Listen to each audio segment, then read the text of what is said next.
Hey everyone, this is Arado and we're here to talk about the upcoming Romancing Saga 3 stage banner featuring Black, Muse, Mikhail, Ellen, and Sarah. First off with Black, he's a good AoE farmer, and with Inherit from his previous style or from the free Halloween style, you would be able to enable him to do single target or boss farming. For hard content, he is a source of slash DPS slash or cold, depending on the skill.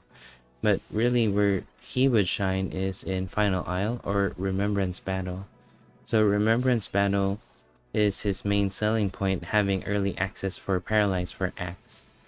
For Final Isle, we should be expecting the higher level difficulty soon, which should go until level 7, and you would need any sort of buff or good AoE characters at this point before they revamp Final Isle to how it is today in JP.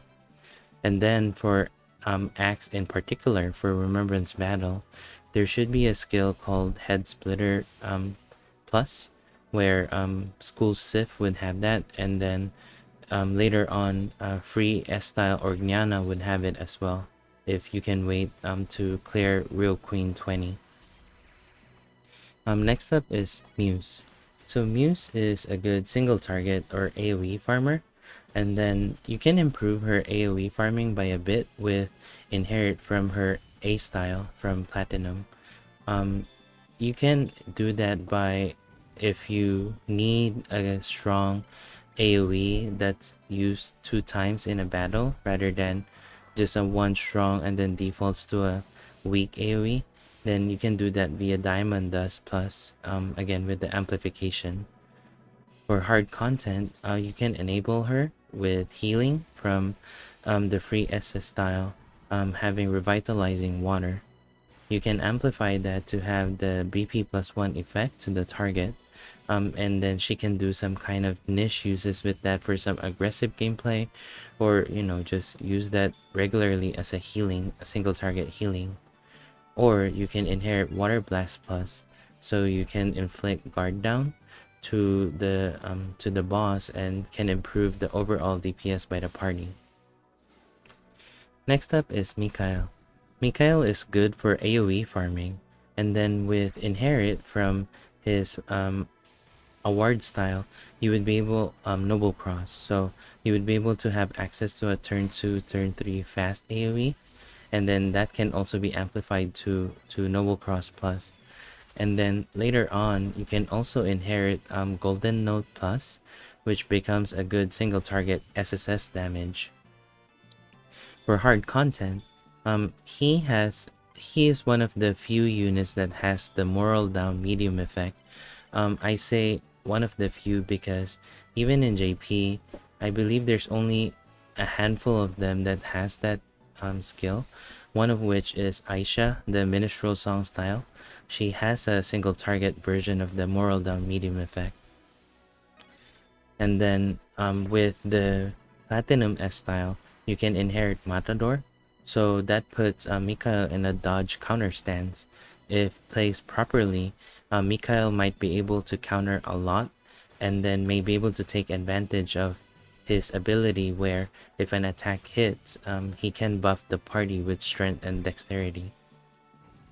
And lastly, if you have the global exclusive style, you can inherit Quad Pierce so that he has access to self-heal for survivability for long battles. Next up is Ellen. So Ellen is a solid boss farmer with the SSSS damage slash and blunt, or you can inherit from her other style to have a good single target farming capability. With the global exclusives change with intelligence, she can be a reliable 2-round AoE for insta kill. It depends, of course, on the stage, on whether the stage allows you to do insta kill. And lastly, you will need inherit from her limited S style to be good at AoE farming.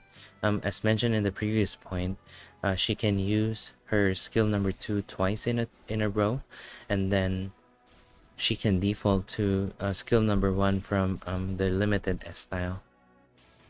For hard content, she's a good source of slash or blunt DPS. And if you have the summer style, you can inherit a beach cocktail. And now with the amplification, you may be able to do some niche uses with that depending on who you use the buff to. And lastly, we have Sarah. So Sarah is just okay for boss or AoE farming, mainly because her kit by default tries to do a lot of stuff but really can't excel in any of them. So that's why you would need inherit from her other style to improve farming. For example, for boss farming, it's good to have Skyfall from her other style, and then AoE farming, good to inherit Anomaly Shot instead. For hard content is where she shines. He has a lot of support skills that's pretty useful for hard content. She can do attack and defense boost by chance. She can do late healing to a random target. She can do debuff cleanse. She can do ailment cleanse. She can do guard up. She can do a lot of stuff. Thankfully, some of them are in her passive that she doesn't have to juggle her limited BP to be able to perform any of those functions if needed. And yeah, with all those capabilities, she's good both in hard content, for bosses, or in remembrance battle. So yeah, that's the banner. Black is a good AoE farmer. He is a good unit to have for certain contents like Final Isle and Remembrance Battle. Something to note for Remembrance Battle, especially with the upcoming Deathmaster, the former style actually shines better than this style because of the skill number 3 doing a column and a row that can do a lot of damage to most of the enemies in Deathmaster battle. For Muse, I'd like to note that she has a super niche use for 150 floor for Spiral Corridor. It's when you put her in front in the Desert Lands EX formation, and everybody already died. So her attack and defense up goes to her by default because she's the only one in the party that's alive, and then she has a large chance to negate damage, and she can also self-heal with skill number 2. And then for emergency purposes, you can inherit Water of Life so she can heal herself. So she would be able to super turtle 150 floor for Spiral Corridor. For Mikhail, if you need improvement in your short sword DPS, then he's a good unit to have. Not only for the DPS, but also having access to an AoE moral down medium effect. But if you're mainly looking for a farmer, I would say if you can wait, the Mikhail I'm showing in this video, Kid Mikhail, he's really good in farming because he has good attack passive 60% at full HP, and he has a good AoE and a fast column attack. And then Ellen is just solid overall for damage, and then with the global change that she can do a 2-round AoE for insta-kill if the stage calls for that.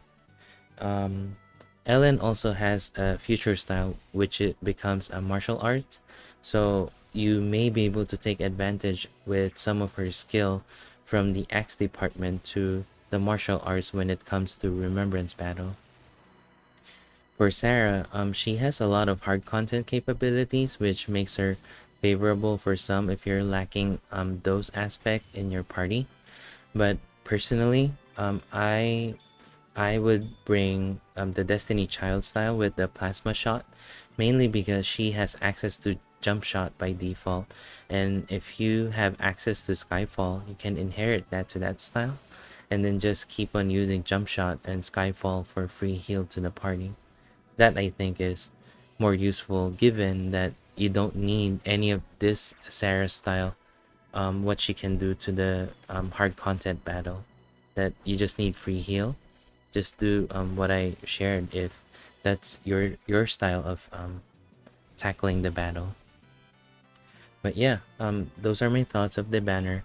I think it's pretty, I would say there's variation in there if you are able to pull all of them, or if not, selectively pull on certain units, because they can improve certain aspects in your box if you're lacking on those department.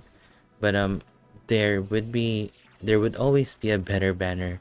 So I would say this one falls into the medium to I mean average, like to a little close to above average banner, if you would be pulling and investing your jewels into this banner. But yeah, let me know your thoughts. Thank you for tuning in, and see you in the next video.